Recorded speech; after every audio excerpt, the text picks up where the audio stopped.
Hello everyone, ఇక్కడైతే నేను space silk cloth అయితే తీసుకున్నానండి. 4 మీటర్స్ వచ్చి 200 పడింది. సో చాలా షైనీగా ఉంది.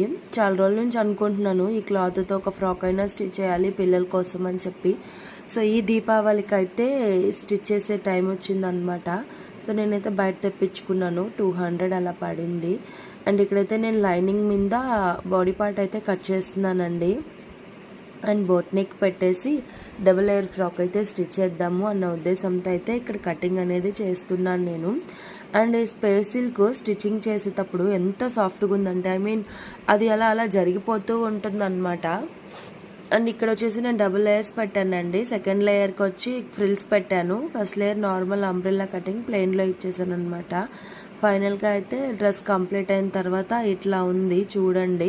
ఫ్రంట్ ఏమో బోట్ నెక్ పెట్టాను, బ్యాక్ ఏమో వీ నెక్ పెట్టాను. అండ్ ఇక్కడ వచ్చేసి బెల్ హ్యాండ్స్లా ఇచ్చాను అనమాట.